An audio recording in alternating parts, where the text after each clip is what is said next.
This is the Paperclipping Roundtable, the scrapbooking audio show that's designed to inspire, educate, and entertain you. You're listening to episode 224, recorded September 30th, 2014. New and shiny. The Paperclipping Roundtable is brought to you by BigPictureClasses.com. Get 10% off any class with a coupon code you'll find at paperclipping.com/bigpicture. Hey everybody, welcome to the Paperclipping Roundtable. I'm your host, Noelle Hyman from paperclipping.com, where we have scrapbooking video tutorials along with the show. We have our producer here, Izzy from izzyvideo.com. Izzy's also my husband, so that's okay that I accidentally called him Izzy Video. Yeah. Or maybe it's not okay. It's fine. It's totally fine. Hello. Hello. We have two guests on the show that are here for the first time, but for those who've been listening to the Roundtable from forever ago, and you remember when the Digi Show got split off, and maybe you listened to the Digi Show for a long time, you'll recognize Peppermint Granberg. Hey, Peppermint. Hi, Noelle. It's really surprising that this is the first time we've actually gotten you on this show. So, not really. I mean, I'm pretty digital. You're pretty digital. But not as much as I used to be, but that was the impression I had. That you're still doing some digital, but not 100%? Let's say that. Oh, okay, what's the reality? Good. What's going on? The reality is that I don't get much scrapbooking done, period. Uh-huh. I don't have a lot of free time, and when I do, I don't like to spend it in front of my computer, which is kind of why maybe I've progressed or regressed maybe a little bit, because I started in paper. I've regressed a little bit back to paper because it allows me to get away from my computer, and so I'm rusty. Let's say I'm rusty on digital scrapbooking, but I still design in that genre. So okay, but now so you're like doing your own kind of modified version of Project Life. Is that really all you do scrapbooking wise? Yeah. Okay. That's all I'm qualified to do, really. No, it's not. I was a tragic paper scrapbooker. Like, I just was not. Nothing great ever came off of my table.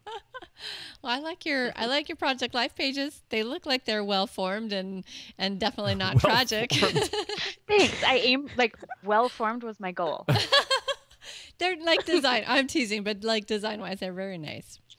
Yeah, I actually wrote that as my mission statement for my Project Life. What? Was to have well-formed pockets. Well-formed pockets. Yes, well-formed pockets. That's a new possible That's a goal name that's basically accomplished once you open up the packaging. Right? You can't really mess it up. Can't really mess that up. Oh, my gosh. Kind of just the way they are.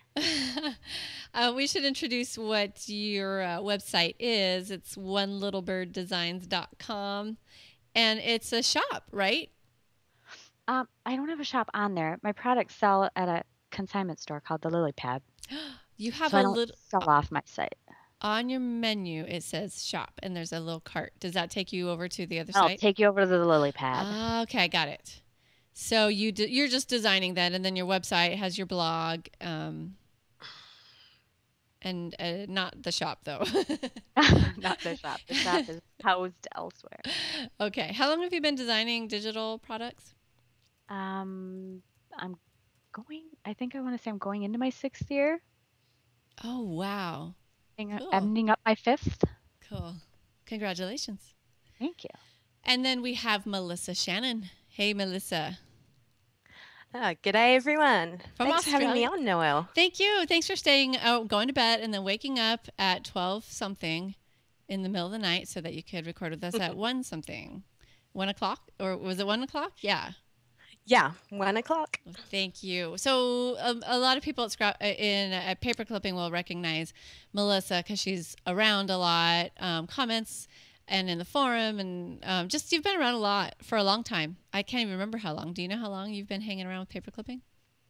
Oh, I think I found out about you guys after episode 3 of the Paperclipping Roundtable, maybe even before that, if you guessed it on Ellie Edwards' site or something. So, I don't know, 4 or 5 years or something. Since the beginning. The beginning. Yeah, of the Roundtable.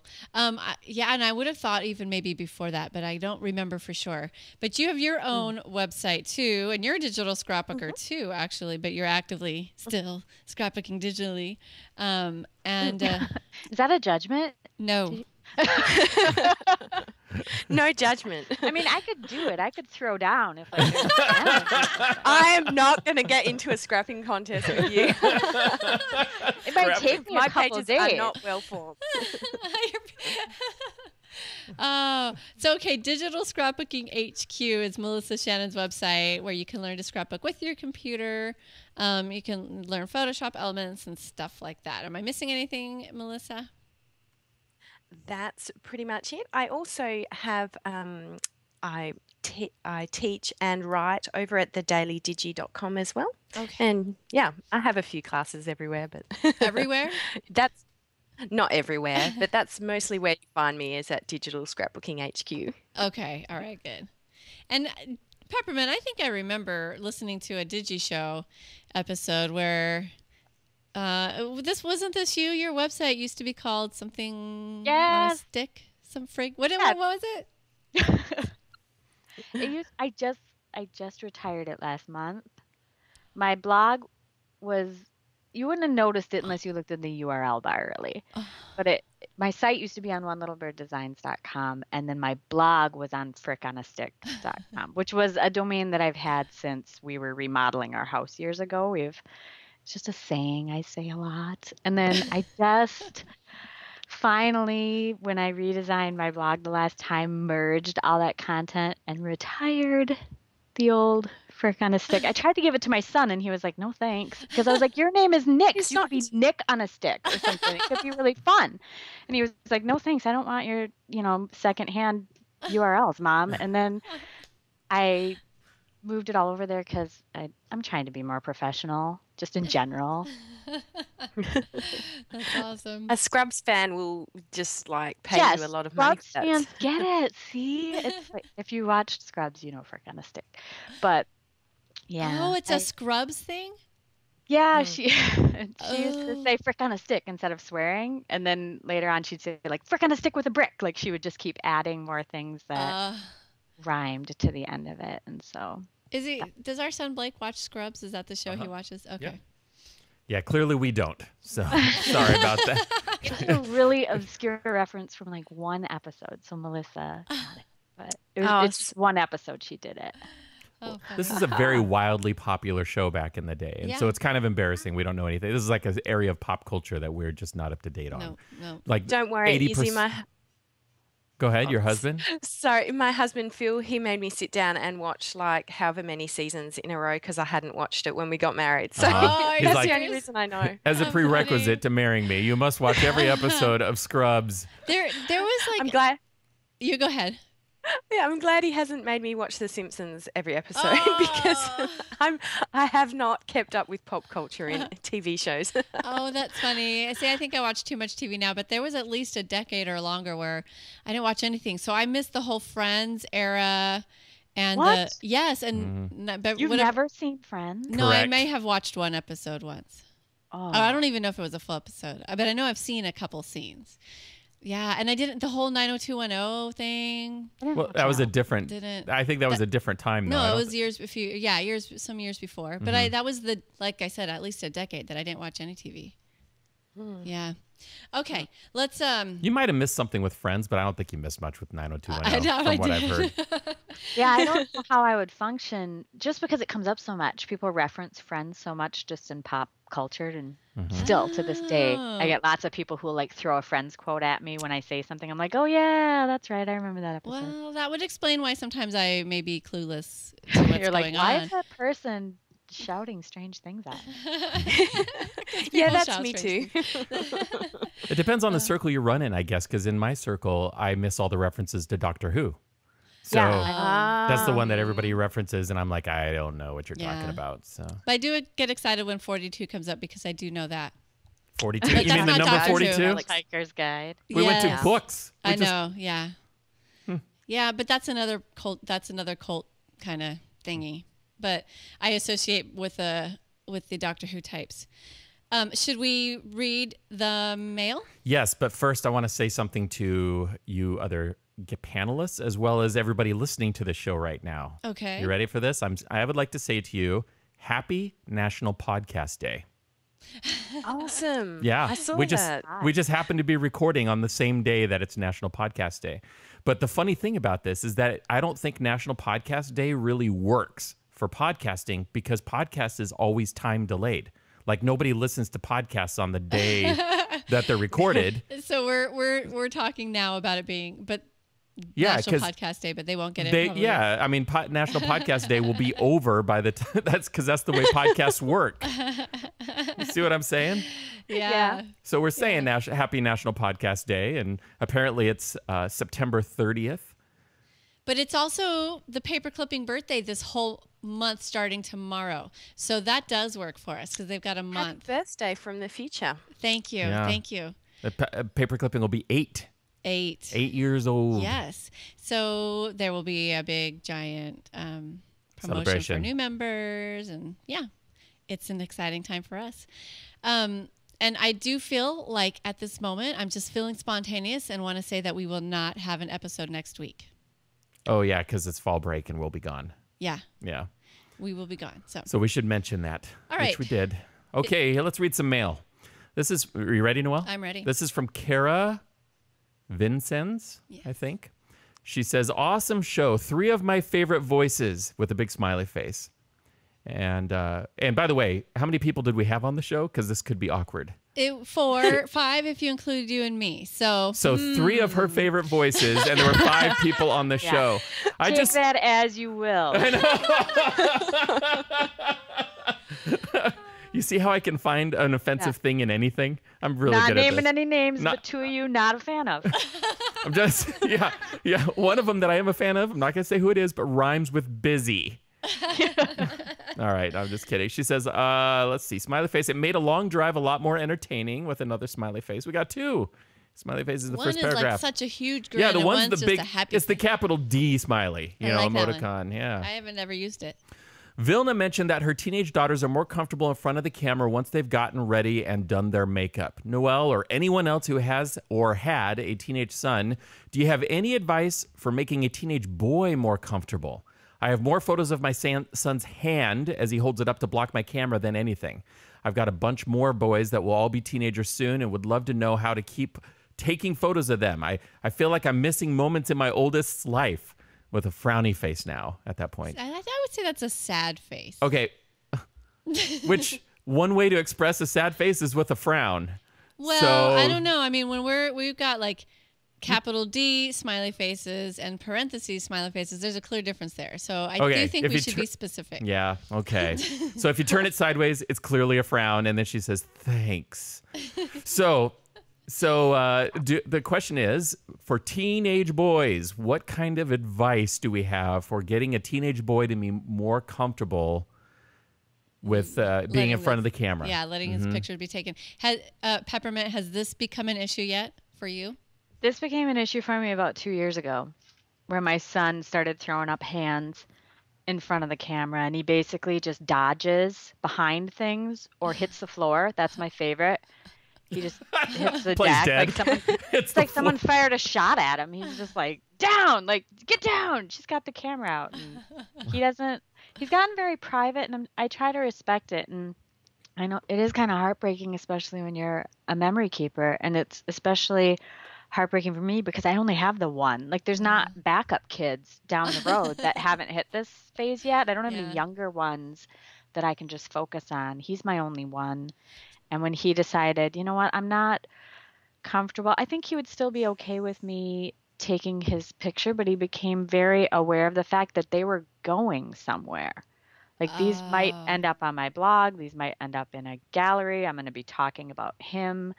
And he just got suddenly very self-conscious about that. When he was younger, he used to love he thought he was a celebrity if he was on my blog. He's like, I'm on my mom's blog. Like, he thought that meant something to his friends. Like, they cared that he was on the internet. And then when he got to be about junior high age was when I think all of that sets in, that kind of self-awareness and the fact that, his friends could read this or girls could read this.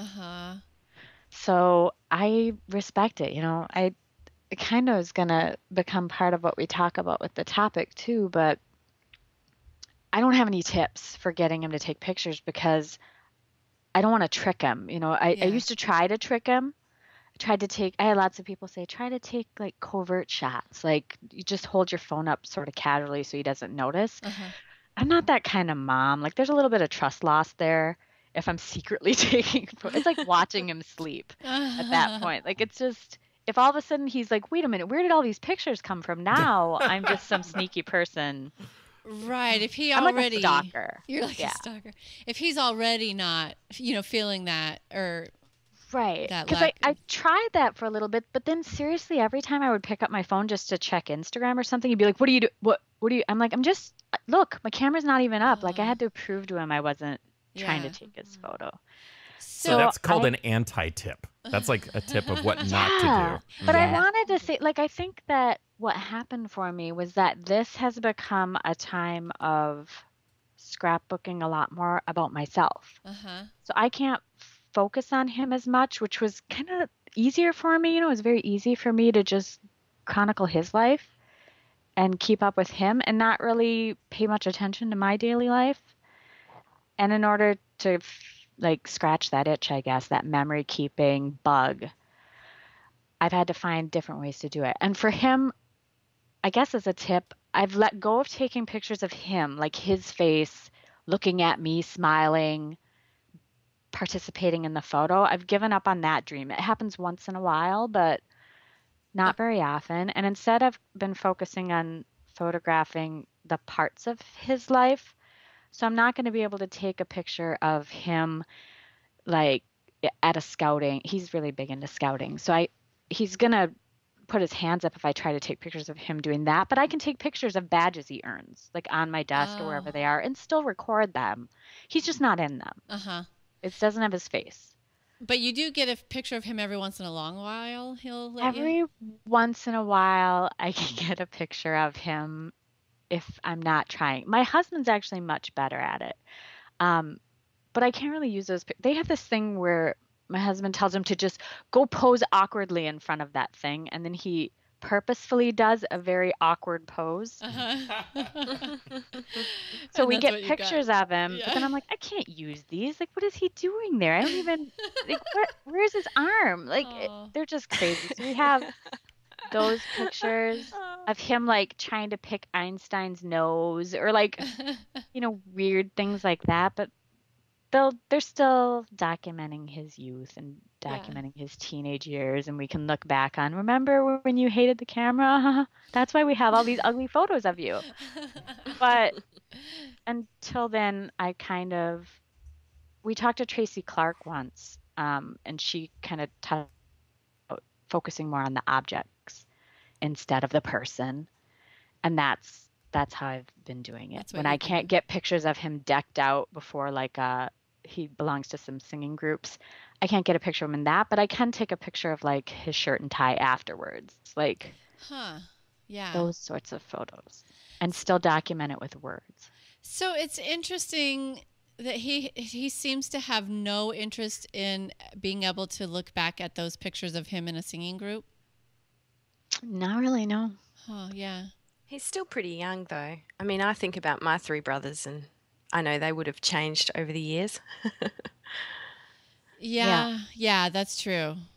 They were ended up being the biggest photographers in our family as late teenagers. So That's interesting. Yeah, I think with girls it's nice because girls seem to like to take selfies. So even then you can just rob them off their social media. Yeah. I know a lot of moms of girls have said, "Oh, I just sneak onto their Instagram account at night and grab the pictures off there."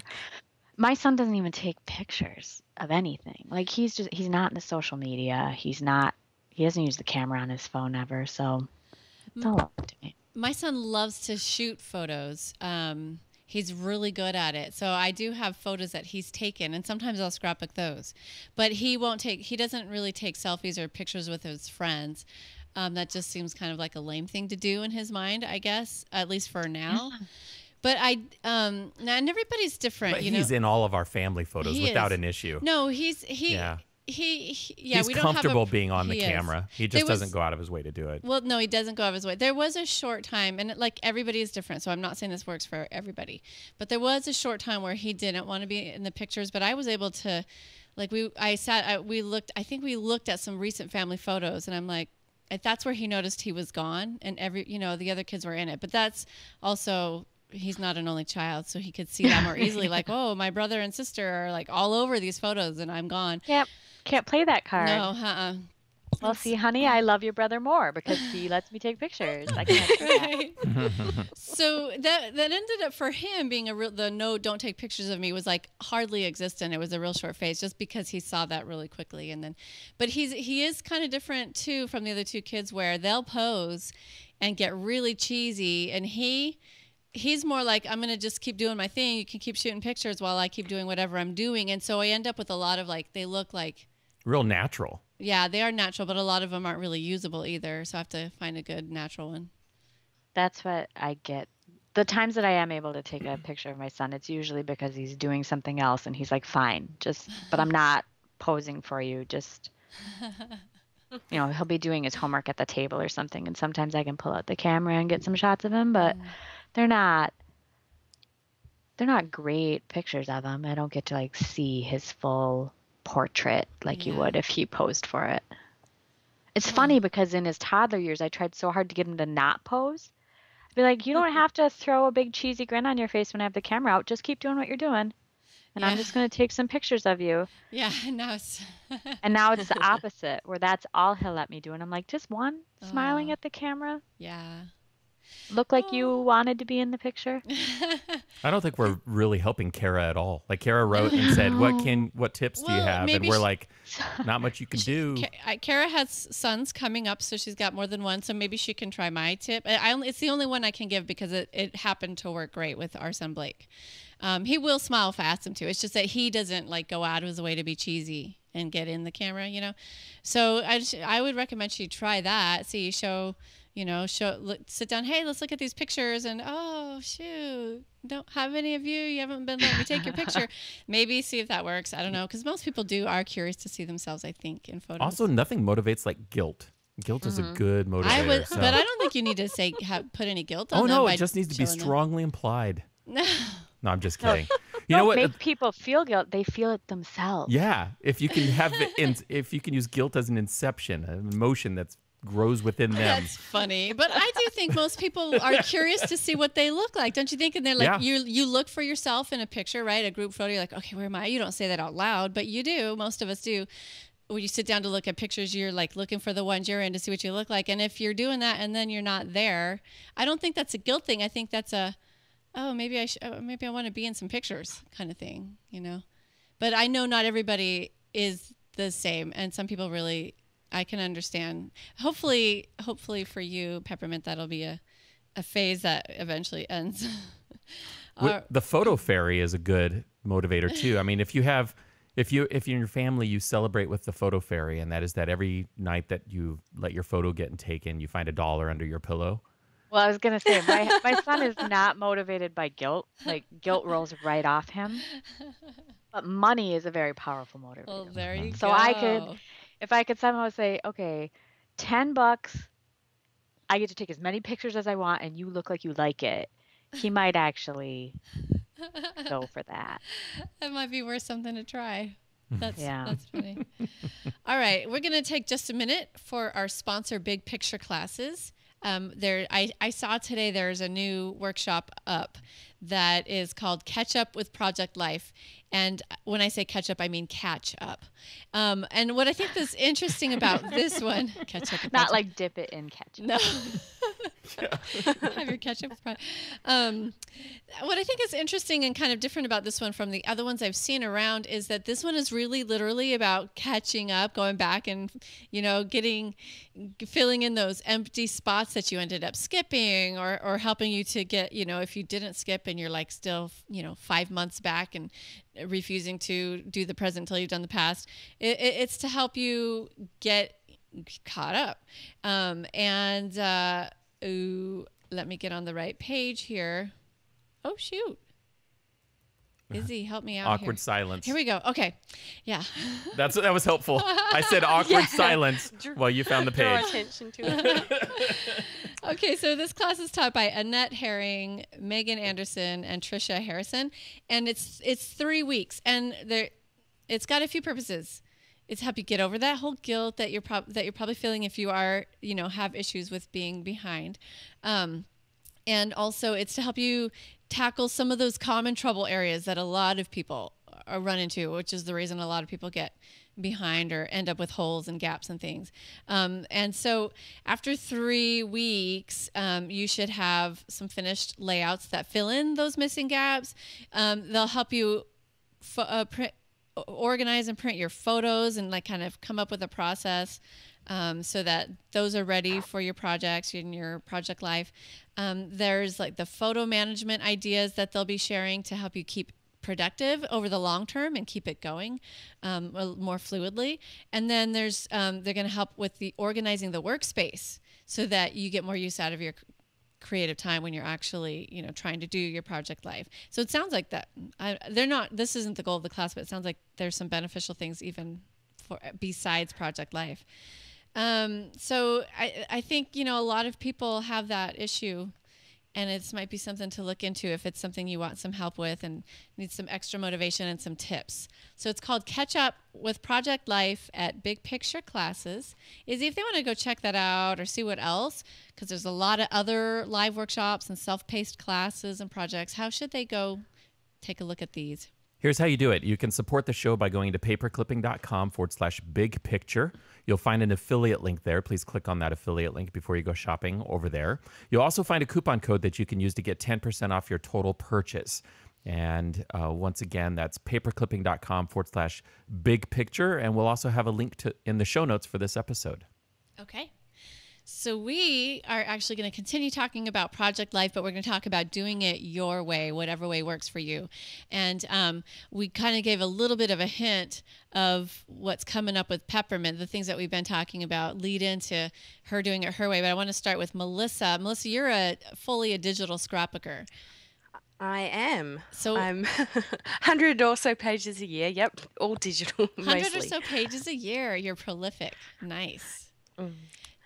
Question. Yes. Yeah. Okay, so for folks who aren't super familiar with digital version of Project Life, like people like me, what is digital, like how does that work? What's a digital version of Project Life? I mean, do you still have, how does it work? Do you have, is it all templated for 12 by 12s or? Yeah, but it is, but Melissa, I don't think you do it, do you? I don't think that's what you do. Yeah, I do actually do that. For example, I'm using that kind of digital project lifestyle pages for my little girl's baby book. Okay.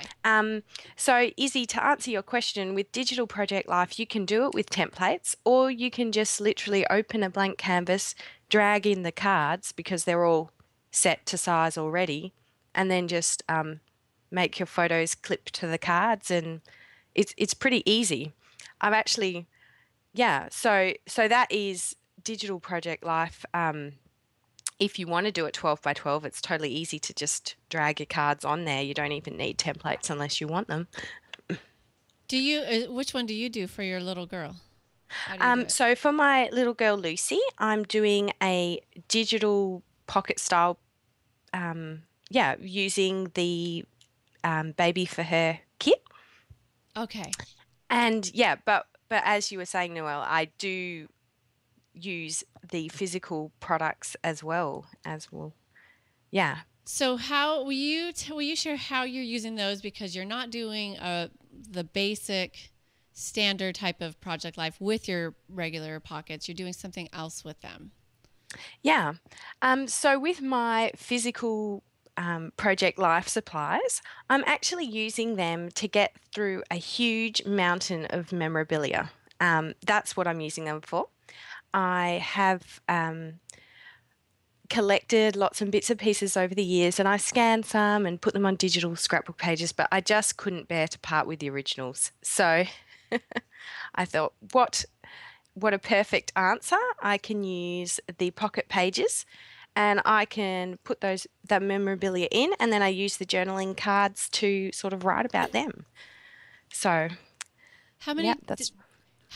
Do you all of your different albums have pocket pages in them to hold the memorabilia? Yeah. So I have photo books for my digital pages, or some of them. So for example, I've got 3 children, and so my other 2 children, say their baby books are printed out in photo book style.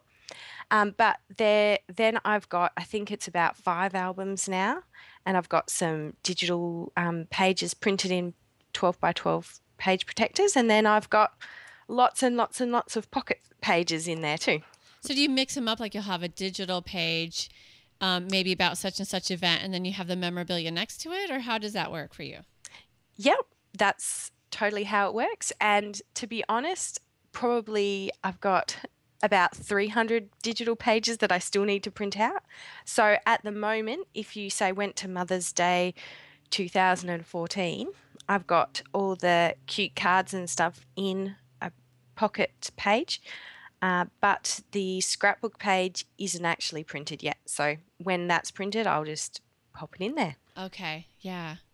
And then you also are doing that with your wedding album, right? Mm-hmm. So that's also a combination of digital 12 by 12s and pocket pages? Yeah, so I don't see it as my wedding album as such. I've just got lots of scrapbook albums, and they just start from like 1942, which is when my grandparents got married, and I have a scrapbook page about that. So that's kind of the earliest thing I have. So I'm just like, okay, that's where we start. And I've just gone through and so with my wedding, when we got married, say I'm just looking at it right now. I've got an album, and it starts in 2007, has my brother's wedding that was in January, and then some other memorabilia about my kitchen tea and all sorts of things like that. And then you come to when we got married in May, and then there's a lot of pocket pages about the wedding and offcuts from my dress and all sorts of stuff in there. Yeah, so like I'm looking at one of these. You said you're going to have these on your blog. Mm-hmm. I see you actually have a regular photo. It looks like a 4x6 photo of you and your wedding party. And, and then down in the lower right pocket there's like a Project Life card. And then in front of that is a scrap of the wedding dress, right? With all the beadwork or whatever, the intricate lace, detailing, the lace. And then what's the pink fabric that's in the pocket below the picture? That's the bridesmaid. That's one, like the bridesmaids' dresses. Okay. Yeah. So you're using Project Life cards to, and you because a lot of times the memorabilia is smaller than a 4x6 pocket. So you'll use the Project Life cards and then stick the memorabilia in with it.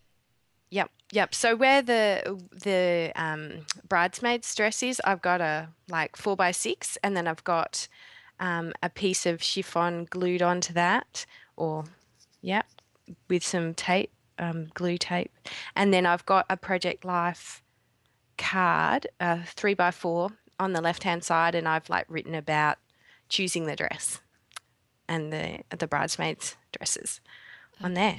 Fun. And so all of your albums are totally 100% chronological, it sounds like?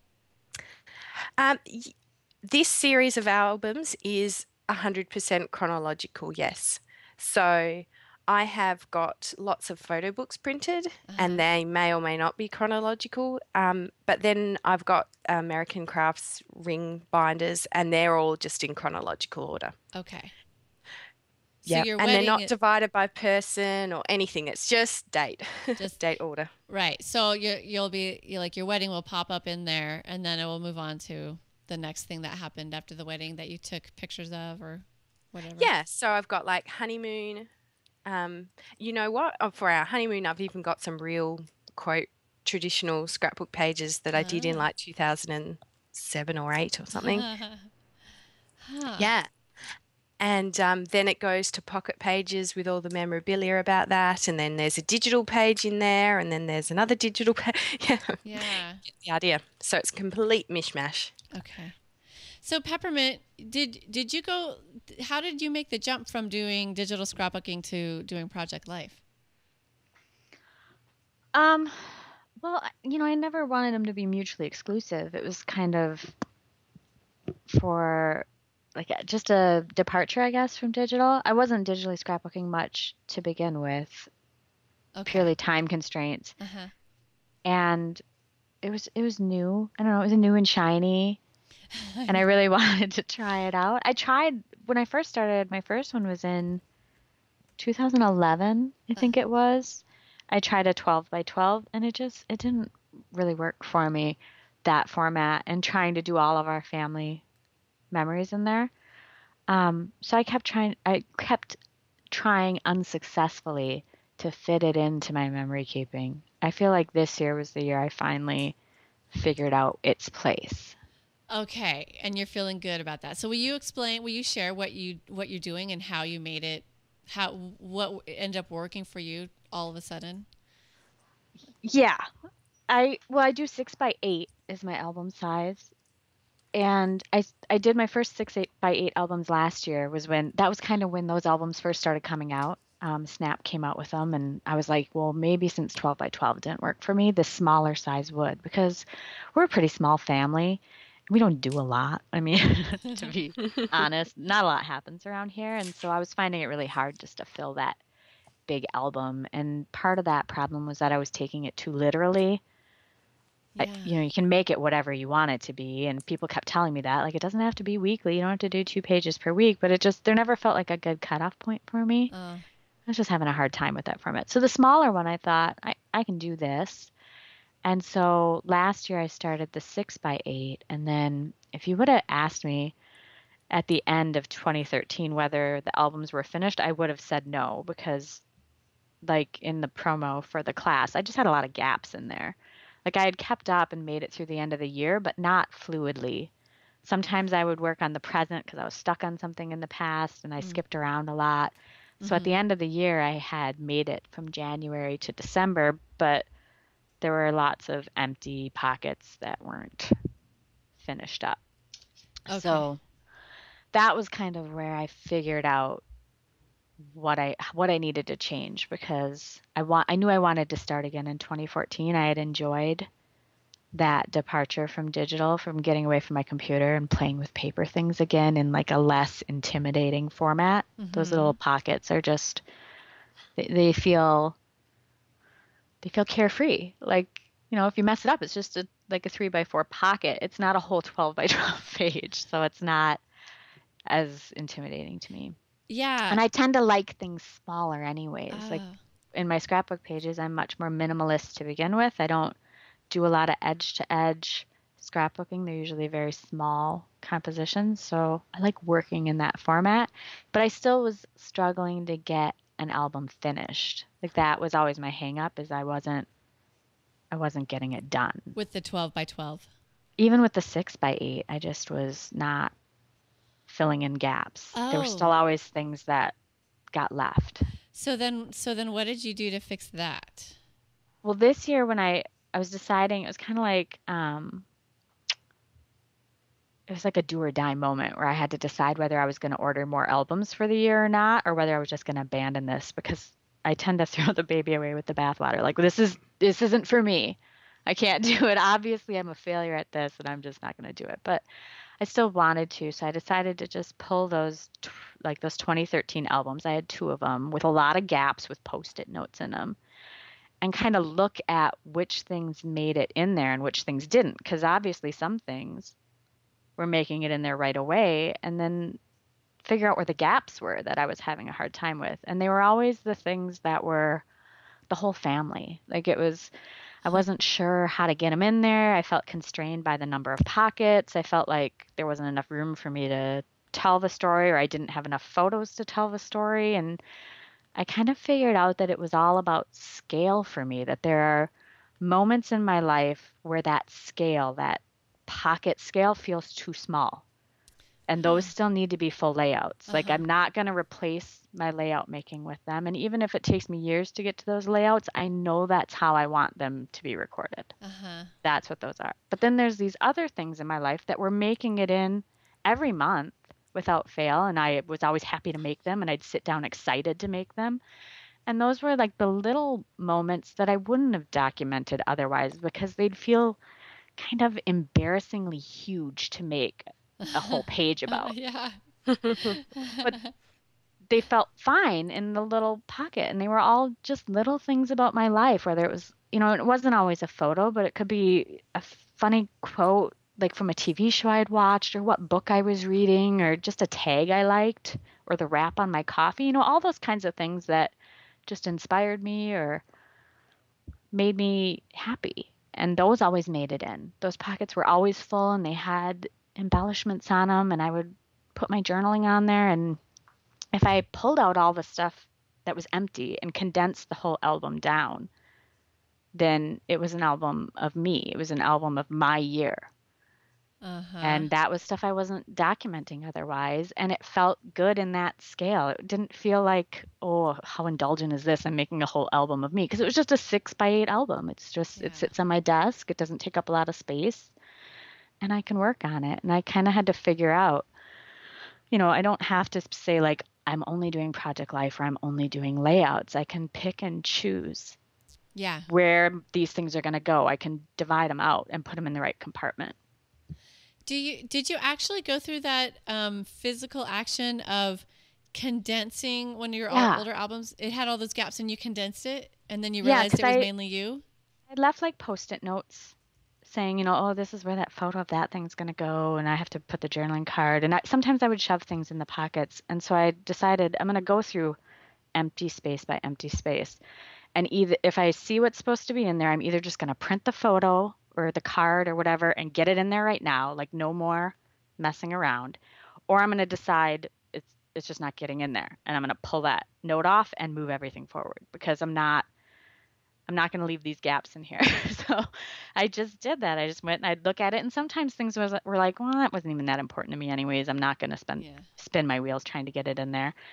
And then other times I'd look at it and be like, this doesn't feel right to try to fit this into this space. So I'm going to add this to my layout list. Like I'm going to go in and, because I keep all my journaling for my layouts in the metadata for my photos. So if it was something that I knew I wanted to be a layout at some point, I would go in and find that photo in my library quick and type in the metadata what I wanted that page to be and add it to that collection that I had in Lightroom that said to scrap. That's a great system. Those go in there, and now I was dividing it, which I hadn't sat down to do before. I hadn't sat and thought like, maybe I just have to quick make a snap decision where these are going. And the things that got pulled out were the bigger things. And it doesn't surprise me, like after that, like the hindsight is 20/20. Right? Is that how that saying goes? Yeah. Because scale is something that's just important to me in life in general. It's important to me from a design standpoint and just in my daily life. And emotionally, I'm always kind of like, does this need to be a big thing, or is this a small thing? I like to compartmentalize things that way.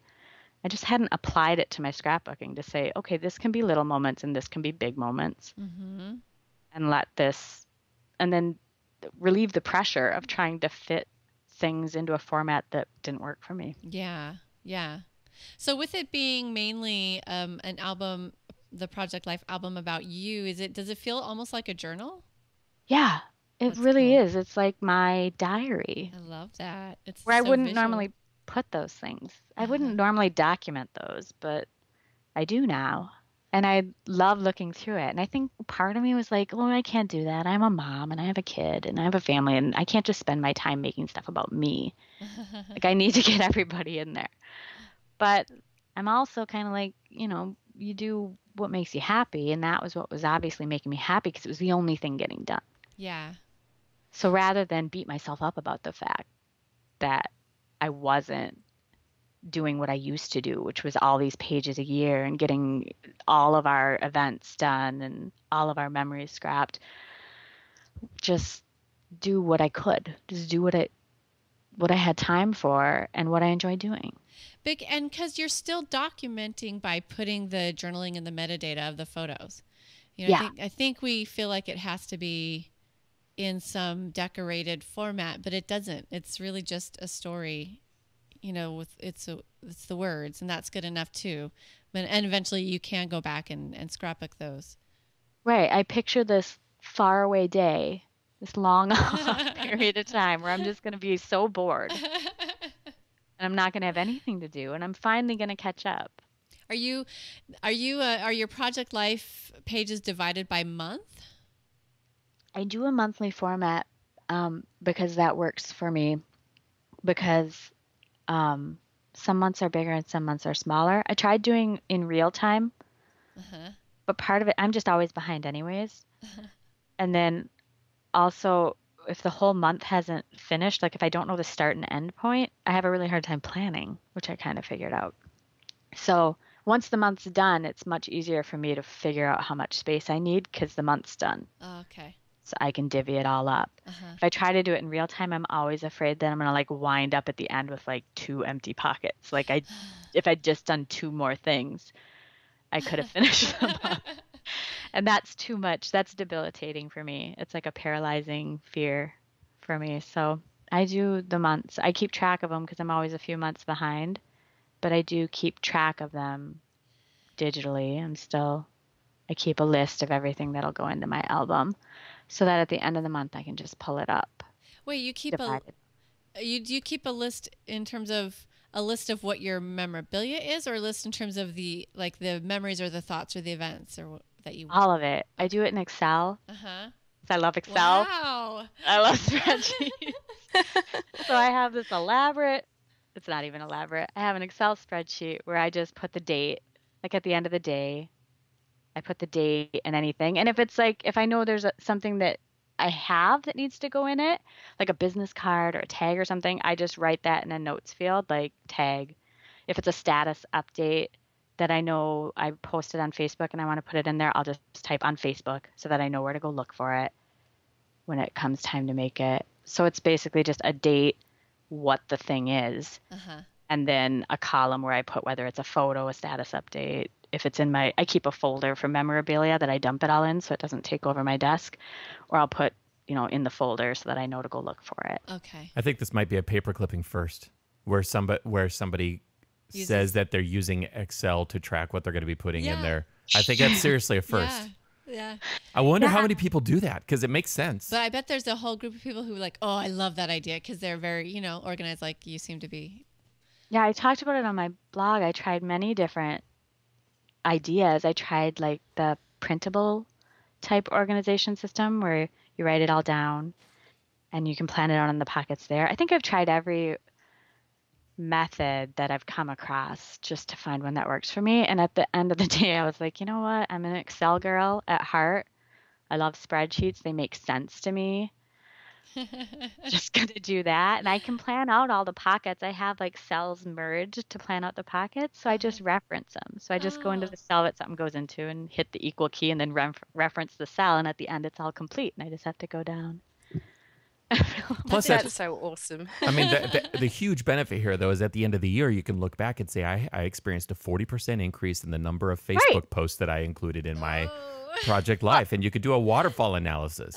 Thank you, Izzy. I'm going to do pivot tables at the end of the year and some pie charts and stuff, because I can look and be like, you know what? I did 20% more things in June than I did in May. And I don't know why. But that's awesome. If I look at the sheet, I can run an analysis and see that I took like 40% more photos this September than I did last September.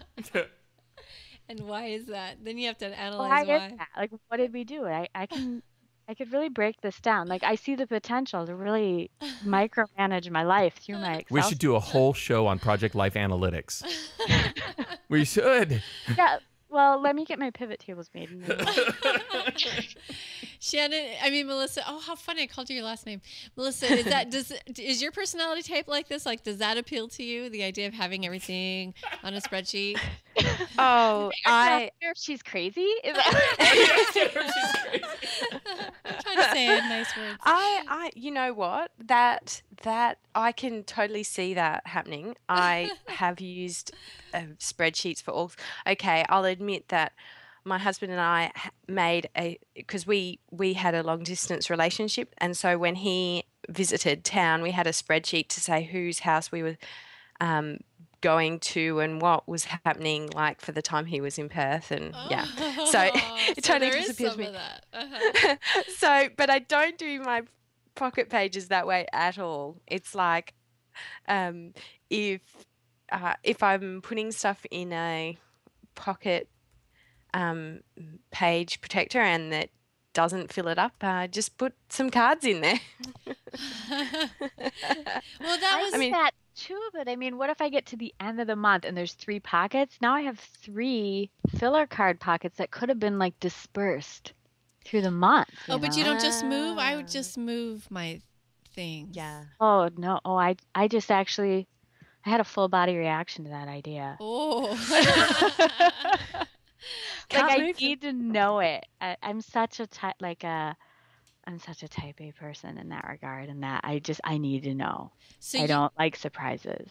You have it planned out on like where do you plan out where things are going? Do you start putting them in Excel? Okay, that's what I thought you were saying.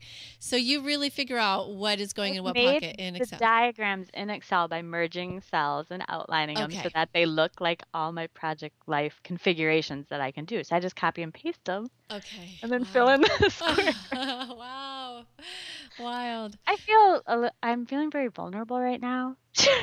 We don't peppermint, because I do remember someone who said that they actually designed their scrapbook pages in Photoshop first, and then I can't remember who this was, and then they actually that's my friend Christine, I think. Oh my goodness. Is it? Yeah, she's the one that taught me how to make pivot tables in Excel.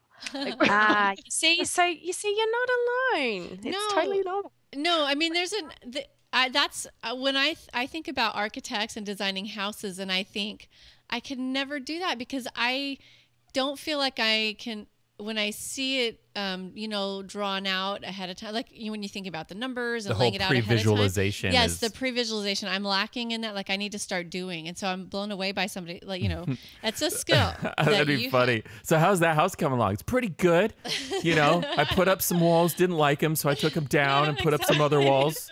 Didn't like those that much either.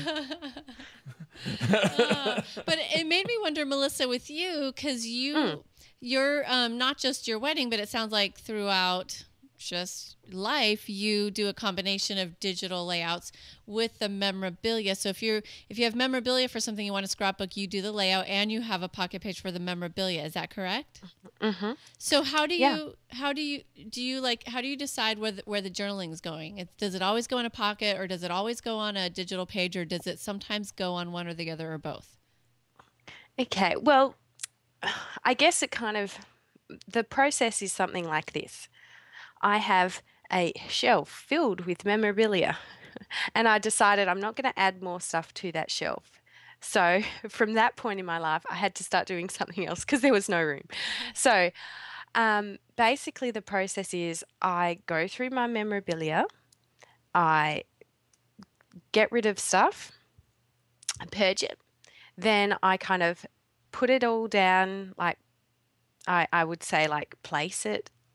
So I, okay, I've got these 2 flyers that I want to keep, and then I look through my page protectors and go, I've got all this stuff, what configuration would work? I pull out one and I slip them in, put in some cards, and then if I feel like journaling, I'll journal there. And if I don't, then I don't. So, for example, we had a trip in 2009, and I have put all the memorabilia from that into pocket pages. And I have got some digital scrapbook pages for them. But I'm not, this sounds so like laissez-faire. I don't even worry about whether or not they match, whether or not they go together, what part of the story's been told. If I journal something on a pocket page that I've already written, I don't mind. I just put it all in there because I kind of got to the realization that I had to actually do something. Otherwise I was going to drown in memorabilia. So you decided you're just going to get it in and not worry about trying to be fussy with it.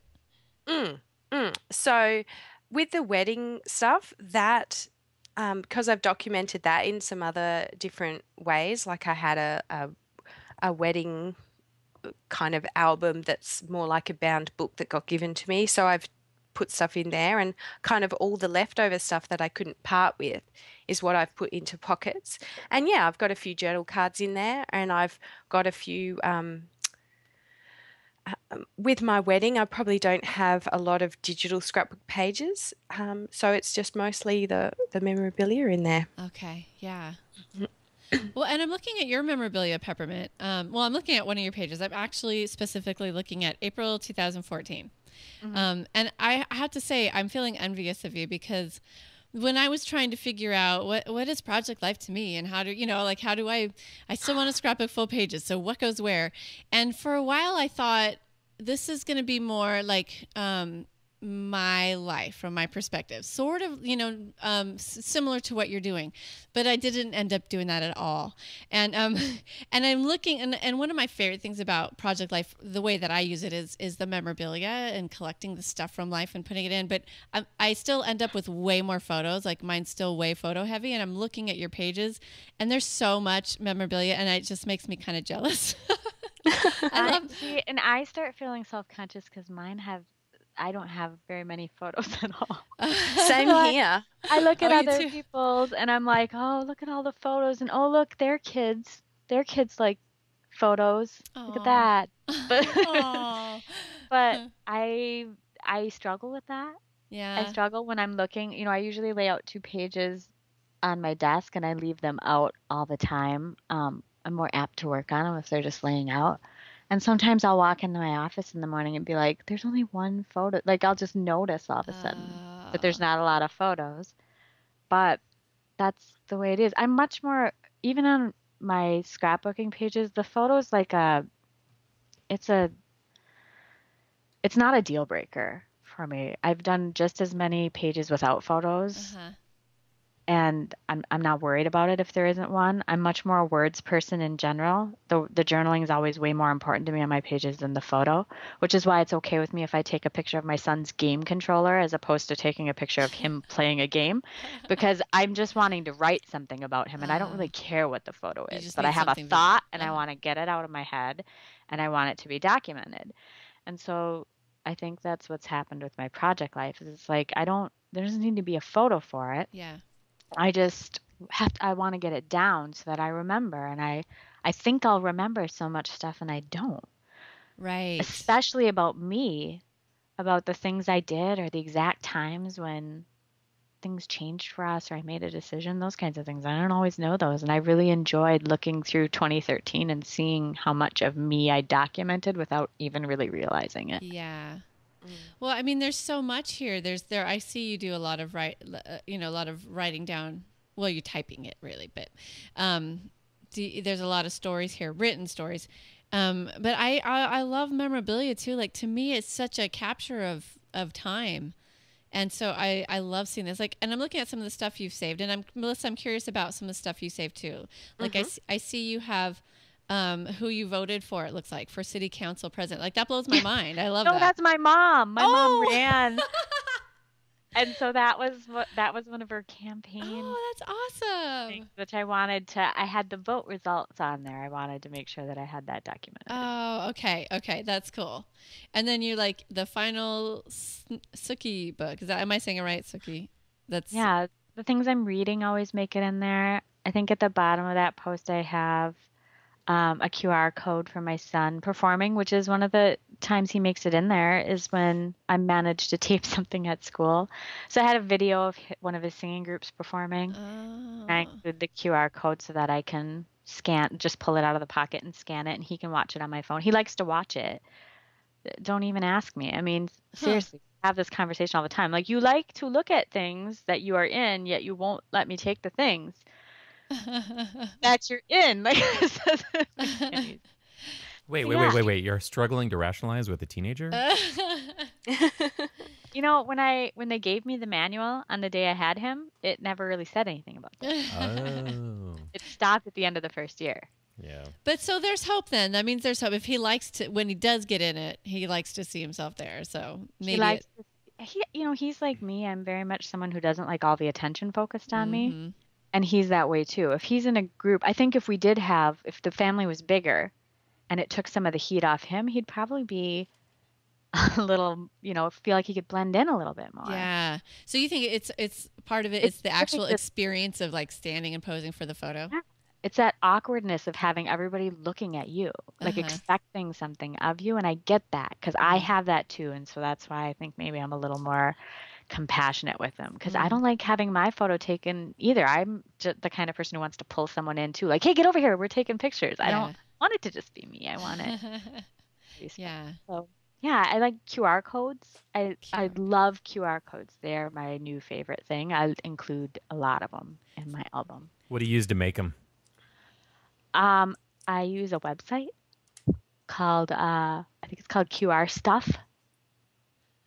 And they just pop in a link or whatever, and it makes a QR code for you? My personal videos I put up on Vimeo. Okay. And then I just generate the QR code for them. And then a lot of them are just things I like. Honestly, most of them, like I would say at least 75% of them are Jimmy Fallon clips. Like my favorite Jimmy Fallon clips from The Tonight Show. And those make it in there. So these aren't just your own videos that you're taking from your phone. You're like, you saw a video you love and you get... Things I love, yeah. It's all things I love. You get a QR code made for that. So then, oh my gosh, that's cool. Recipes I make, like sometimes I'll make a recipe and I really like it. So I'll put a picture of the finished food and then put the QR code in the next pocket with a link to the recipe. Huh. Do you ever go back and use those? Do you use your phone to pull up... the QR code or whatever? The videos. And my son, he's a huge Fallon fan too. So he'll walk into my office and he'll flip through my album just because he wants to watch a Jimmy Fallon clip that he knows is in there. So he's like, oh, I want to watch that one where he sings Lion Sleeps with Billy Joel. That was an awesome clip. Yeah. It was. Yeah. And so I'll be like, oh, I think it was in April or something. And he'll flip through until he finds it. And then he scans it and he'll stand here with his phone in my office watching the clip. Like, it makes it interactive. He likes to go. That's so much slower than using Google. You could just go to google.com. But it's interesting. No, it's interesting. Go ahead. I just talked about this with Steph and Katie too, because I was like, there's something about a QR code. I have to scan it. I can't not scan it. Like, I just love them. They're like little mysteries. They're like presents you get to open. You don't know what they are. But it's really interesting though that your 13-year-old son, like Izzy's saying, skips the Google search, YouTube search, or whatever, and he goes to your Project Life book, and he pulls the thing out of the pocket, and I can see, at least with the Lion Sleeps Tonight, you've got it on a tag. Like you've cut it out, you put it on a tag, you have to pull it out of the pocket, and he goes through those steps and then scans it and then watches. He loves it. He just he likes to feel like it's a hunting and gathering thing, probably. He likes to feel like he had to work for it. Did the Emily Stone lip sync contest make it into your Project Life? Yep. Awesome. Yep. All right. The Emma Stone, yeah, I did. Emma Stone. I have the Paul Rudd lip sync battle in there. The Will Ferrell drum off with the chili pepper. So cool. Yeah. So because I keep a YouTube list of all my favorite Fallon clips, and then they make it into the spreadsheet, of course. Oh my gosh! So I just track have to everything. Pull them from my. When I'm watching Fallon, I add them to my favorite Fallon clips right from my phone, so that I remember to grab them, and then I put them in Excel. Wow, it's interesting. Wow, it's wild. I mean, just a big thing of pop culture there. That's really cool. I want to remember those things. I just want to. I love having them now that I do. I didn't miss them when I didn't have them. I didn't feel like there was like something missing from my life. A Jimmy Fallon shaped hole in your scrapbooks.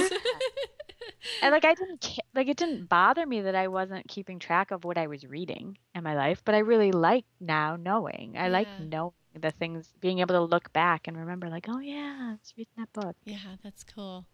What kinds of things, Melissa, did you said you weren't going to add any more memorabilia to your shelf. Does that mean you're not collecting memorabilia anymore, or you're just not letting it add to that shelf, or you're not taking up additional new space? So, somewhat all of the above. So but I am still collecting memorabilia, and I have an envelope which I put, when I start a new envelope, I put the date on it. So now I've got June 14 sitting in my desk. And so in June, our little girl was born, and our 5-year-old Emily had her birthday. So that is quite a fat folder right now. Yeah. And I'm still adding bits and pieces to it. But my ideal is that I'm not going to put that on the memorabilia shelf. When it gets too full, I'm going to have to go through it and put the stuff that I want to keep in my scrapbook albums. Okay. So the kind of things I keep, so if we go on a trip or something, there'll be postcards and maps, business cards from restaurants we go to,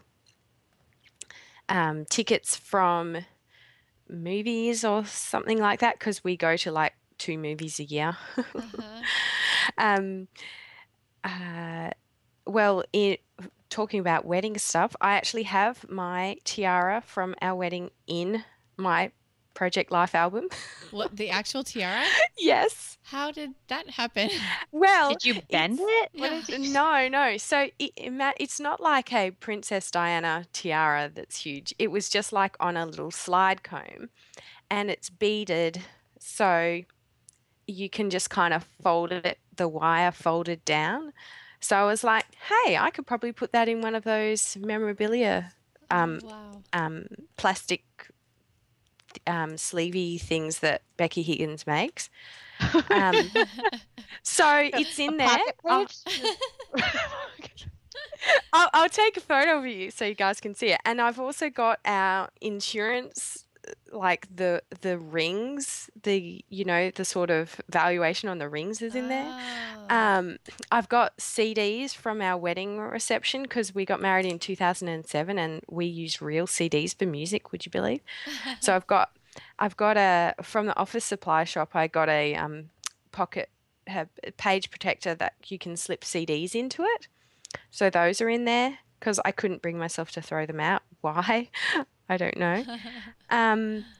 Invitations to events, cards that Emily and Edward have made for me for like Mother's Day, or that we've given to Phil for Father's Day and birthdays and things. That kind of stuff. I keep on thinking, oh, this is a cool clothing tag, I'll put that in or whatever. And I'm like, nah, I never do. I always end up just throwing them out. Oh, you do? But they look so cool. I know. Why do you throw them out? Because I'm just like, oh, I never feel like they're worthy. I don't know. I just like kind of keep them and think, oh, they look cool, but do I really want 50 billion clothing tags in there? Or just, I don't know. So far, those have been tossed, but I do kind of keep some of them still. Just that kind of stuff. Yeah. And I don't have many photos because I do digital scrapbooking, but if I end up, like before I started digi-scrapping, I do have printed photos. So those go in there as well. Okay, yeah. Yeah. That's cool. No, I definitely have a lot of clothing tags. I mean, I only save the ones that I think are really cool looking, or if they're from a favorite special piece or whatever. But yeah, I mean, I like to have a lot of the clothing tags. What else for you, Peppermint, that we missed? What else? What other kinds of things go into yours? Food. I put a lot of food in there. Like from the packages or what? Yeah, just like a sandwich. I just shove it in there. Wait, not real no. food. Okay. I take a lot of food photos. We're really big foodies, so a lot of it's food. But yeah, some work stuff because it's about me. So if there's like something monumental with my business at the time, sometimes that'll make it in there. It's really just anything. The kind of stuff that I normally, I mean, some things are big. The death of my father-in-law this year, that was a tough one. I was like, that was one where it could have gone either way. Like, I do want it to be a part of our big albums, but it was like part of my month, and it felt weird to skip over it. Yeah. Because it almost felt like every time I flipped through that month, I'd be like, what is it's missing? Like, it was that there was a big gap. And so the bigger things make it in there too. But I'm just not afraid to put really small things in as well. Yeah. Like I struggled with that last year, and that was my roadblock. I felt like that was what held me up, is I just had all these expectations of what I should be doing. No, I'm not. I like to play with product, so I use as much stuff as I can, really. It's like a playground. I think that that's what I finally had to decide, to just make Project Life play and take all the pressure off it. Cool. It's fun. I mean, I love looking at these pages. I love looking at the stuff, like from both of you, to see actual stuff. It really excites me for whatever reason. I don't know. Well, there's some things I don't think I could make into a page, like memorabilia, like she said, like to be able to incorporate it in line with my albums. That would be great. But I don't scrap chronologically, so I don't even know where I'd put that kind of stuff. It's just like it works to separate it. You have to find, it all depends on really how you scrap, how you organize. Yeah. What kinds of things you have. Yeah. I don't scrap chronologically either. And that was why I was like, had this whole shelf full of stuff. Yeah. So I was like, I guess I mean my albums aren't chronological. Oh, okay. Yeah. So I wouldn't know where to put stuff. They're not. You and we need to end this in just a second, but I want to say, Shannon. I mean, why do I keep calling you Shannon? That is so funny. Melissa, she's got two first names. I know, Melissa. It sounds like you will tackle a bunch of memorabilia at once, get them into pockets, and then stick them into albums, and then eventually, sometimes digital pages will go and fit in there too. Is that right? Yeah, that's pretty much it. So, I scrapbook whatever I want, and in terms of digi-scrapping, and with the memorabilia, every now and then, usually when the envelope's kind of overflowing, I go through that and add it to my books. And sometimes, like, it's just been Father's Day here in Australia. It's in September, and so I didn't even, lo and behold, this is quite a miracle, I just took the cards from the buffet where we display them, and I put them straight into pockets and put them in the album. And I have actually scrapped a couple of photos from that event, and eventually when I do a print order, that will go next to it. But in the meantime, the memorabilia is just sitting there waiting quietly.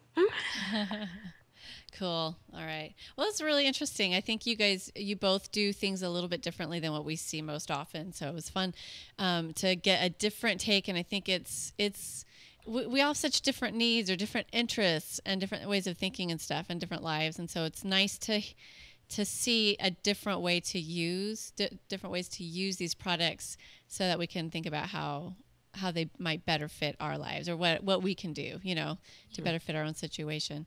Let's let Izzy take a moment to give us another sponsor message, and then we'll do picks of the week. This show is also brought to you by Paperclipping itself. You're listening to the Paperclipping Roundtable, the audio scrapbooking show that we produce, but we also have the Paperclipping membership available on the website. Go to paperclipping.com/membership to learn more. And we're actually celebrating, in the month of October, we're celebrating 8 years of paperclipping. It's kind of wild to think that we've actually been doing scrapbooking videos 8 years. 8 years. We've been doing these, and since the beginning of scrapbooking videos. This is like this might be the beginning of scrapbooking videos. I don't know. I don't remember if there were any at that time. There probably were at some point or whatever. It was definitely not a thing. No, it wasn't a thing. It's not like now. This is like you pre-YouTube. You were doing it before it was a thing. Yeah. You're like the hipsters of scrapbooking videos. Yeah. We are. Yeah. Well, and we just put in the 250th video into the membership library. 250 videos. Today. It went in 250. And, if you figure, let's see, figure average video, let's just use a round number of 10 minutes. That's 2,500 minutes. Can you pull out Excel and let me know? They're 15 minutes more average. I got it up. It's all. Oh, it's all there. It's all yeah, times 250 divided by 60. He's trying to figure That's out about 42 hours. 41 and a half hours, yeah. Yeah, roughly, 41 and a half hours of video. Did you go 10 minutes? Because they're more like 15. Okay. Because there's 20-minute ones. 15. He was just picking 10 because it was easy math. Yeah, easy math for my calculator. I should have just done. So about 62 and a half hours, there you go. roughly, of... I don't want to have anybody come back and go, actually, there was only 60 and a half hours, so I'm saying roughly here. But that's a lot of, that's 60 DVD, that's 30-ish DVDs or DVDs if you're getting DVD. And for the small, reasonable price that we charge for this, that's a lot of content for a small amount.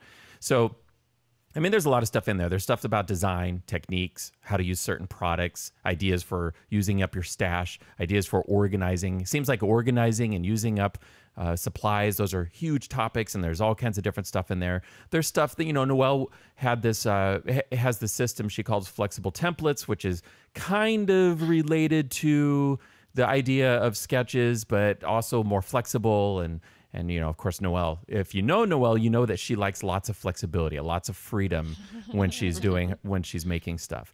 And so there's all kinds of different information in there. If you are listening to this and you are not a Paperclipping member, with 200 videos in there celebrating the 8th birthday of Paperclipping, now is a great time to join. Go check it out. Go learn more at paperclipping.com/membership.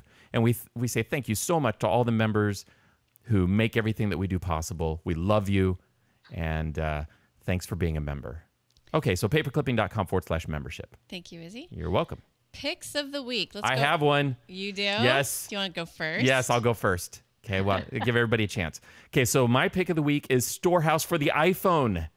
So it's been on the iPad. That. Did you? Have you tried it yet? No, I don't know what I do. I feel so inferior. I don't even know what it is. Storehouse is that storytelling app. It's like you're a little photojournalist, and you put in text, and you put in photos, and you put in some video clips or whatever, and then you have this basically a page layout, a digital layout that looks like you're reading like a really fancy photojournalistic type of, digital Okay, I've seen this story. So you can do it for your phone? Well, now they have it on the iPhone. I can't do it because I'm on stinking Android right now until I switch over, which feels like it's getting more and more imminent for me. And, I found out that Storehouse is now on the iPhone, and I can't think of, that's just fantastic. When did you switch to Android? It was like it was less than a year ago. It was in a rare moment of rebellion. I just switched from Android to iPhone for the first time. Oh, my good world for is you. just like breaking up with this happening with Pepper. So we're in balance now. Yeah. That was in balance. Yeah, no, I wanted to. I tried it, and I'm glad I tried it. It was a good experience, but I'm feeling the draw back to the iPhone dramatically. And when these little things come up, like I get app envy all the time. Yeah, that was one of my biggest reasons for switching. Mm-hmm. I'm the opposite in that I miss my Android, but yeah, app envy is the biggest part. Yep. Everybody talks about stuff, and I really like playing with new apps. Yeah, so the new and shiny thing is coming up again, but you got to try Storehouse. I've heard that the interface, so basically what you do is you take photos, you take video clips, and you have text, and you make a little kind of a layout. It's just a one-page layout, whatever, and then other people can subscribe to your account, so sort of like on YouTube or Twitter or something where they follow you, and then they get notified if you add a new story. So it's like digital scrapbooking, kind of, right? And it's a combination. It's like collage making, but you can include videos, and they are very graphic. It's like a little magazine. Yes, yes, and it's free, and it's available for the iPhone now. So that's huge news. I was really excited, and then I opened the app, and then they have all the examples that you can like see what people are doing with Storehouse. So I was like, yeah, I want to see what people are doing. And then I looked at theirs, and I was like, well, I can't beat that. Yeah. That stuff's really nice. So I'm not. I haven't done anything yet. I know it is intimidating. I was like, oh, look at these skateboarders at Venice Beach. Like suddenly cat videos don't seem all that exciting. Oh, that's funny. All right. Thanks for your pick, Izzy. Awesome. Let's do Melissa. What's your pick? Okay. So in stark contrast, my pick is a Project Life page protector. Now, I don't know if you guys realise, but the whole world in Australia here is all based on A4 or the A page systems. And so that means nothing ever fits anything with scrapbooking. So if you can imagine, all of our threefold, trifold flyers are all printed on A4 paper and folded up. And so most of the things you get, not all of them, they're A4, and the Project Life system is just based off photo sizes. Mm-hmm. So our photo sizes are the same, so that's cool.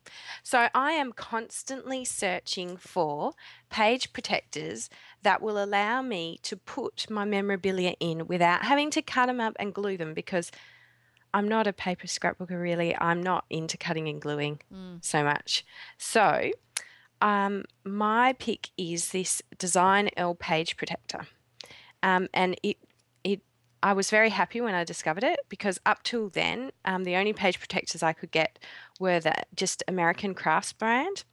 And so this page protector has 6 4x6 sleeves, or like pockets, but they're top loading. So if you imagine a 4x6 photo portrait orientation, and you can slip them in from the top. And that means that my little trifold brochures, they actually fit in those pockets.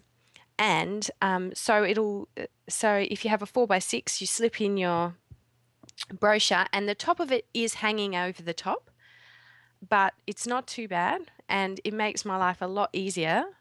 And then I just, at the top, so the top row, I'll just put some Project Life cards in there, and the bottom row I can put memorabilia in there, and they don't fall out, and I don't have to cut them up, and it's makes my life easier. Izzy, do you have these? Did you get a link to this? Yeah, she sent it to me ahead of time. Okay. Yeah. All right. That's cool. I'm sure there are people all over the world with their A4. I don't really even know what that size looks like, but stuff and. Yeah, hopefully they'll be happy. I put it up in the Project Life group, the local one on Facebook, and they're all like, "Oh my goodness, where did you find page protectors to fit stuff?" And I'm like, "Oh." So I thought I'll share it with the world. Oh, cool. I'll have to go look. You said it's at the Paperclipping Forum in the Project Life area? Oh no, just our Western Australia Project Life group on Facebook. Oh, so no. That's funny. When you said, you must have said Project Life group, and I automatically went to my forum. How funny. Yeah. No. But I will share photos of what I'm talking about, because it's probably a bit hard to explain. Yeah, I would love to see it. I mean, I will be able to see the pic link, but I would love to see what you're doing. So that's cool. I'll come and drop a photo in the comments or something on the episode and link it. Yes, please do. All right. And Peppermint, what's your pick this week? I'm hoping that this hasn't been picked, but I love them. I'm picking a physical product because I don't get to do that very often. It's the photo flip pockets from Snap. Oh, Have they been picked before? I don't know, but we're always fine with that, because if something gets picked again, then it means it's great. I love them because I'm in a small album format, and they just stick on, like you rip off the little thing and they stick over the pocket, and then you can flip them up. And what I love is sometimes I have something that would go over onto a next page, or things that I don't necessarily want out in the open. Like sometimes I do text conversations between my husband and I that purely because I photograph things and put them on the internet, I don't really want them on there. So I love these little photo flip pockets for that, because I can put like a filler card over them, and then the conversation's still hidden, and I don't have to do that weird blur them out thing. Yeah. Do you get 4x6 size? I have both. I have 4x6 and 3x4, so I could use them on either. I didn't know there's a 3x4. Yeah, I used them in my I think the latest post I put up. I did them with a Hangouts conversation I was having with my husband, and I put a filler card over it so that we can see it, but when I photograph it for the internet, it's covered up. And plus, they're just a fun way to fit some extra things in, like if you just have too much for the page. Yeah. Rather than moving on to the next page, you can stick them in there. And I like interactive elements. Like I said with the QR codes, I kind of like when you can pull out tabs and flip things up. And I like adding that to it because it's something that I don't get to do in digital, and it's fun. It makes it more fun for me. And that's cool. Yeah. Fun is good. Yeah, it sure is. I think they're in 3x4 and 4x6. I have both sizes. Oh, cool. They also have 4x4 for the Instagram pockets. Oh, yeah. And see, that's not a size that exists in my album, but. No, I don't use it either usually. I've maybe used them once or something. Shannon, yeah? I mean, Shannon, what the heck? I get caught in a loop. I get caught in this thing, and then I do it over. Don't worry, my husband Phil, his name is Phil, obviously, and he gets called Sean all the time. I think it's something to do with that. Anyway, I used to use the Instagram size things to put my memorabilia in until I found this magical Design L. But I don't print like Instagram or anything. But it's cool to have that size too. So yeah, that's cool. All right, so my pick this week is links to 2 different articles. They're based on the same thing. And what this thing is, oh my gosh, I've been dying since I found this. I was so glad when I saw this second article about this. So there's a photographer named Michael Galinsky, and the winter of 1989, he started making a trek across America to shoot pictures of malls, like not of the whole mall, but like photos inside malls. They're like photojournalistic sort of type pictures, and it's at all these different places. And there are these photos of 1989 in the mall. They're just people walking by, people doing stuff. They're not posing for the camera. And I cannot believe, like we see, we do the Take Back Thursday on Facebook. Like we see old photos all the time. Throwback Thursday. We're seeing old photos all the time these days from that time period. But there's something about these photos, and they're not even like the most amazing looking photos in the world. But there's something. They're amazing for other reasons. They are like they're amazing because it's 1989. I can't believe how much it takes me back. It really brings me like emotionally back to the mall. Those days when we, teenagers, we used to crawl the malls, and that's what you did when you didn't have anything to do. Is that still the jeans rolling era? Yes. When people were still rolling their jeans? Yes. I still roll my socks? jeans. Yeah. Have scrunchy socks? Uh-huh. It's in there. Scrunchy socks. The big baggy, overly sized baggy tops and sweatshirts, and the giant hair, of course. But just hiking boots. Everything to the what boots? What did you say? Hiking boots.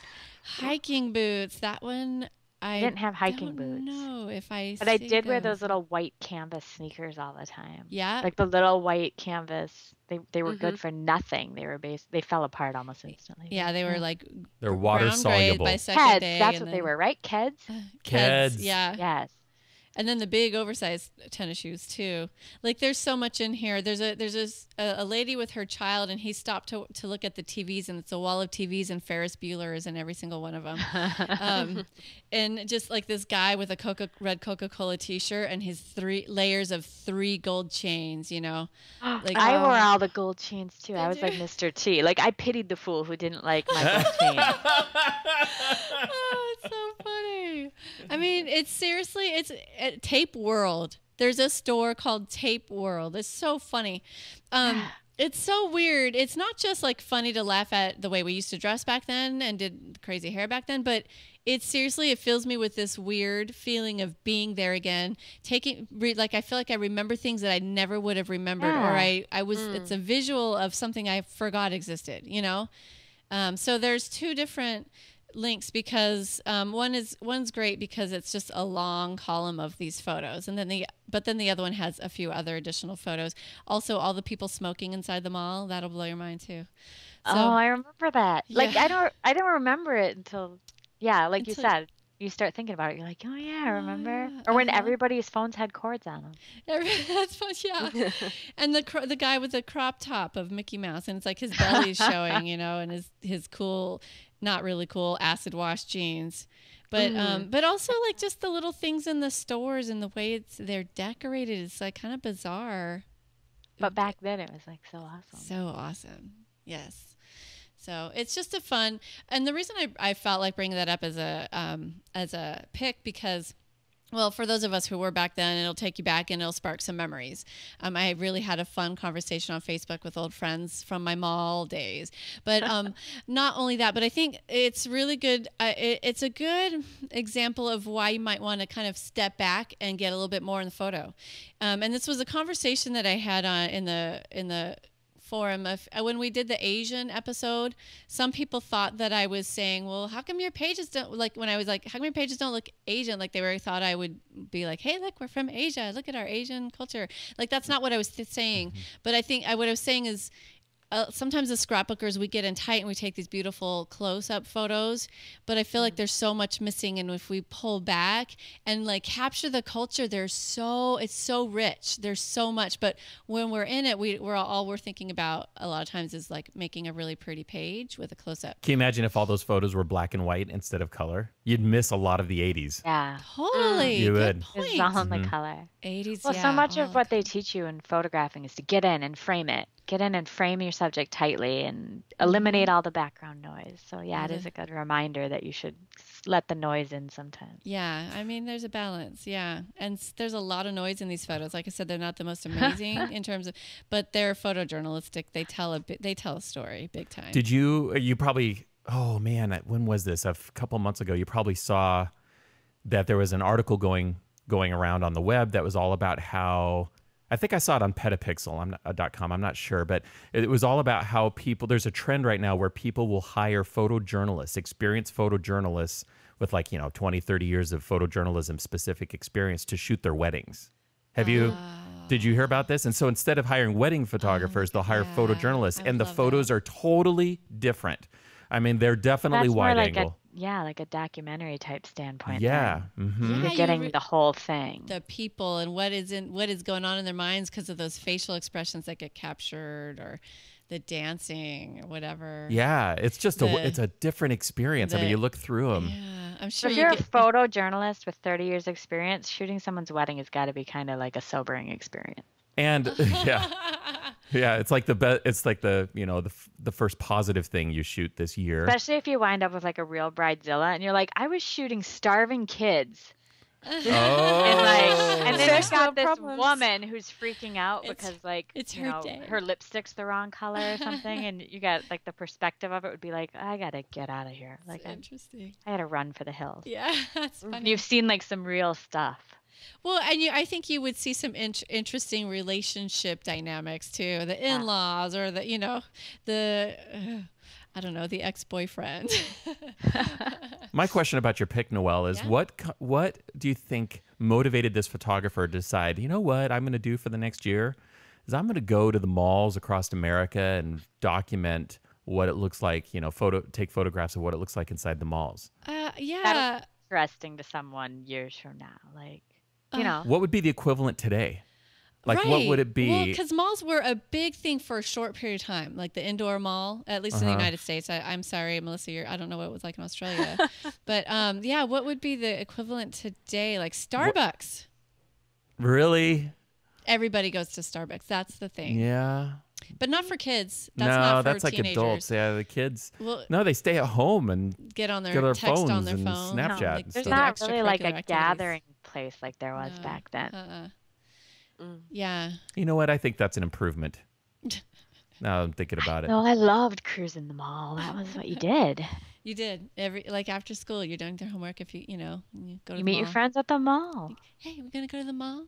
Yeah. Now they just text each other. Yeah. So just a question from like an Australian here. How did you get there? Because were you driving? Just a bus. Or your parents will drop you off. Parents drop you off. Sometimes you're close enough. If you're lucky enough, you might live close enough to walk. It depends. Maybe you have a 16-year-old friend. Stay-at-home mom. Like my mom was never around to drive me to the mall, but my friend's mom was a stay-at-home mom, so she always picked us all up, took us to. Okay, I'm just gonna say this. What? I'll bet that there's been a huge decline in the number of first kisses that happened at the mall. Because nobody's there. Because back then, that was a common place where the first kiss would happen. Mall, really? Oh yeah, absolutely. Really? Oh yeah, absolutely. I wasn't kissing anybody at the mall. I was shopping at the mall. Yeah, well. Okay, now I'm feeling inspired, and who knows if anybody qualifies for this. People listening, if you have a lot of photos from your days in the 80s at the mall with your friends and stories, and you want to scrapbook them or whatever, I think that would be really fun to do a 80s mall episode. Awesome. So I have all these stories right now that I'm feeling tempted to share. Oh, when we were at the mall, we used to do that. But it's time to wrap up the show, so I can't. But that could be a fun episode, although I don't know. I wouldn't relate, that's for sure. Izzy would just be talking about all the girls he made out with at the mall. No. Yeah, I know. I never kissed anybody at the mall. You never, ever? Oh, yeah, right. Well, maybe at the movie theater in the mall. Went there, but you didn't kiss anybody at the mall. No, this is a period of my time where I was jealous of the other guys that were kissing girls at the mall. You were just a kid with Let's your move face on. pressed against the window watching all the other boys. No, I don't like where this is going. Let's move on. Izzy was shuffling girlfriends, and sometimes shuffling two girlfriends. Let's move on. Okay. Time to end the show. All right. Things are getting real now. It's like an Oprah episode now. All All right, let's go around the table and let people know where they can find you. We'll start with you, Pepper. Oh, now I'm going to Granberg. Granberg Pepper. Peppermint. Yeah. Where can people find you? You can find me at onelittlebirddesigns.com, and my products are available for purchase at the-lilypad.com, or my paper collection, Gramercy Road, is available at gossamerblue.com. It's up for sale right now. And you'll find me in their monthly kits as well. And I did notice, if you're wanting to see some of her Project Life pages, like you've got other people who put their Project Life pages on your blog, but when you find one from Peppermint, then there's a little category. Yeah, I have a separate category for mine to separate them, because I have a team of, they're great, they're amazing women who create pages using my products. And so they're in a Project Life category, and mine's in both, I think, but I'm not even sure. Okay. But there's a Peppermint's Project Life as well, up in the topics bar. Oh, see, and I was scrolling down until I found a post from you, and then I would click on that category. But so at the topics bar, let's try that. Very good. All right, and Melissa, where can people find you? Well, you can find me at digitalscrapbookinghq.com, and I'll have a post up when this show goes live, just to show a little bit of what I'm doing with my Memorabilia Project Life albums, in case people are interested. Awesome. And exciting stuff for me is probably most relevant to your audience is that I actually have a class all about photo organising over at the Daily Digi. It's called Get Organised Photos, and in 5 days we corral all your photos from every single device and all that kind of stuff, get it all into Photoshop Elements, and just you can let out a sigh of relief because they're all under control. So in case that sounds interesting to anyone, check it out. And I'll link to that as well from my website. Awesome.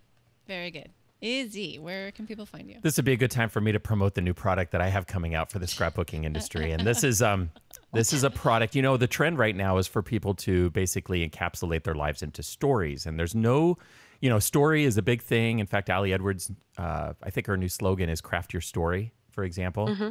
And I am developing a product around the idea of crafting the villain in your story. So, because every good story has a good villain.